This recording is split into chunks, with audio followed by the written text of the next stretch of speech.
perkenalkan, kami dari kelompok 7 ingin mempresentasikan hasil diskusi kami. Namun sebelumnya, izinkan kami untuk memperkenalkan diri kami. Perkenalkan, nama saya Hirda Sarkelia Kris. Perkenalkan, nama saya Magdalena Aintura. Perkenalkan, nama saya Yunita Estefai. Baik, sekian dari perkenalan kami.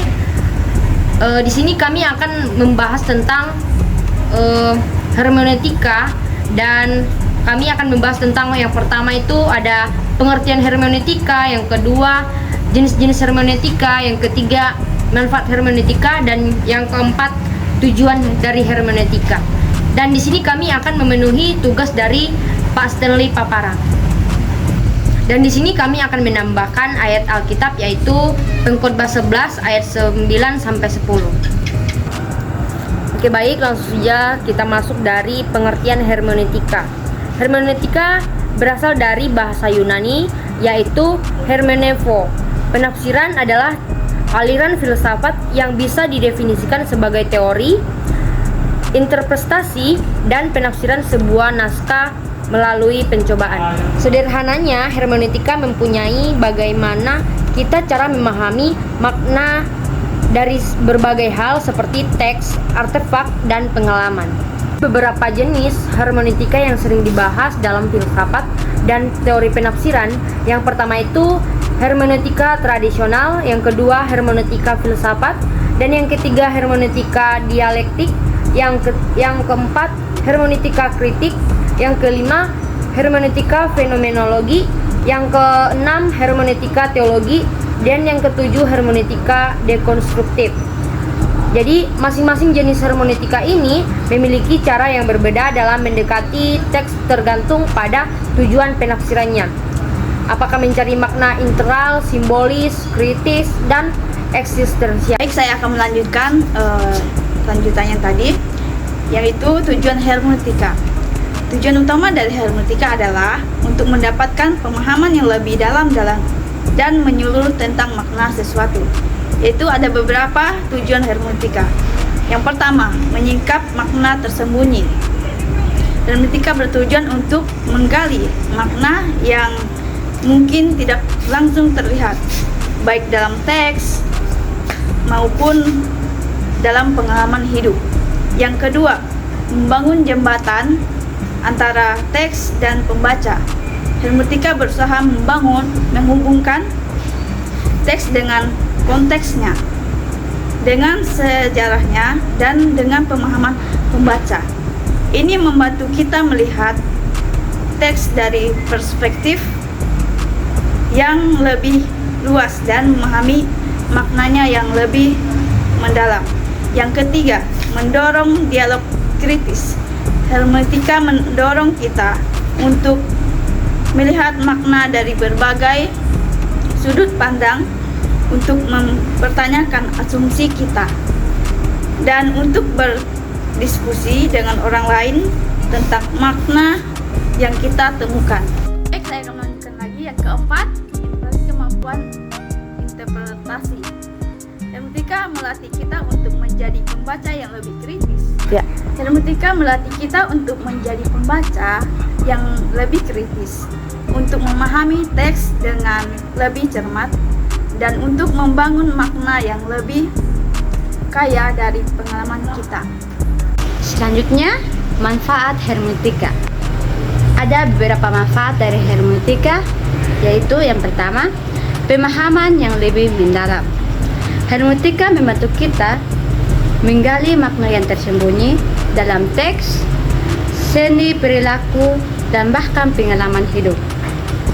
Kita bisa melihat hal-hal dari sudut pandang yang berbeda, menemukan makna baru, dan memahami konteks yang lebih luas. Kedua, meningkatkan kemampuan berpikir kritis.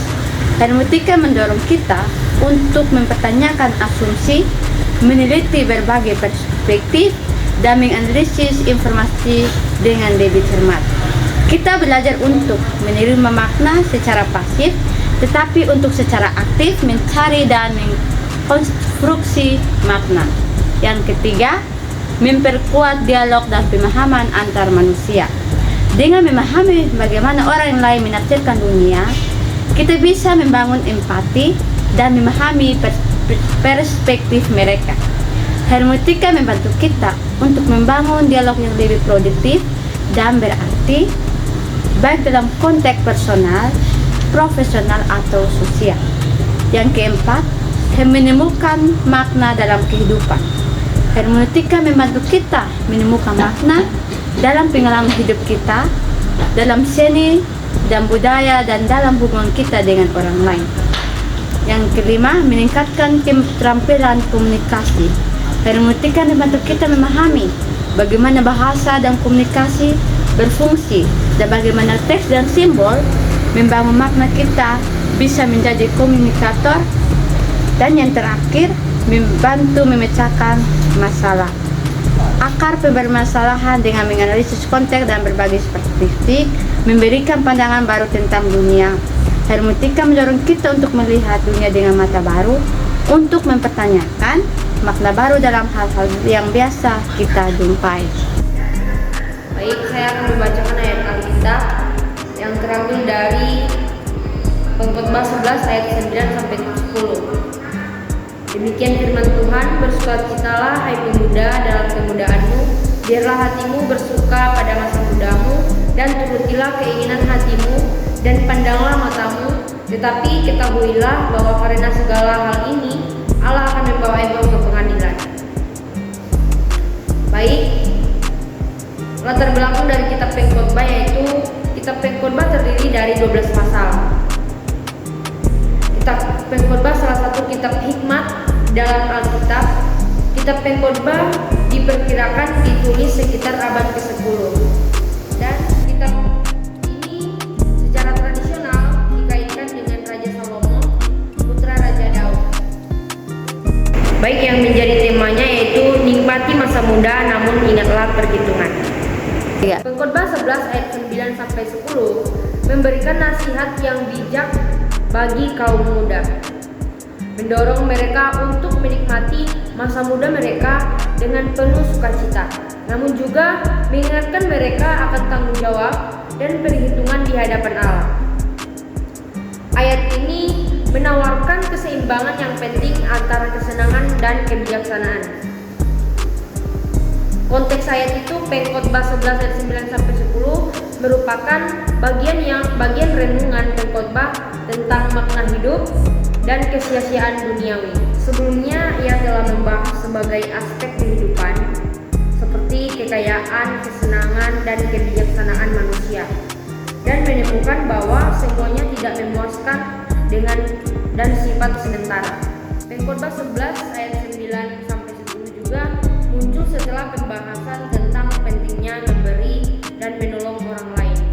Ayat-ayat ini memberikan nasihat praktis tentang bagaimana menjalani hidup dengan penuh sukacita dan tanggung jawab, sambil tetap mengingat bahwa Allah akan menghakimi kita atas segala perbuatan kita.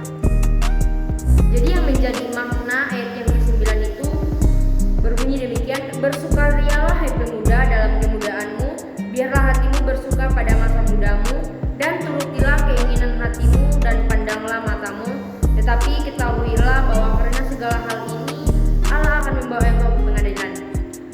Nah, ayat ini mendorong bahwa orang muda akan menikmati masa muda mereka dengan penuh sukacita. Mereka diizinkan untuk mengikuti keinginan hati dan pandangan mereka. Namun, Pengkhotbah menekankan bahwa segala perbuatan mereka akan dipertanggungjawabkan di hadapan Allah. Lalu yang kedua, ya di ayat yang ke-10, buanglah kesedihan dari hatimu dan jauhkanlah penderitaan dari tubuhmu, karena kenudaan dan fajar hidup adalah kesia-siaan. Nah, ayat ini mengingatkan bahwa hidup ini singkat dan penuh dengan kesia-siaan. Pengkhotbah menasihati orang muda untuk tidak terlalu memikirkan kesedihan dan penderitaan, tetapi menikmati masa muda mereka selagi masih ada kesempatan. Baik, marilah kita hidup dengan bijaksana, menikmati masa muda kita dengan penuh sukacita. Namun, selalu mengingat bahwa Allah akan meminta pertanggungjawab atas semua perbuatan kita. Semoga kita dapat membangun hubungan dengan erat dengan Allah dan hidup dengan tujuan dan bermakna.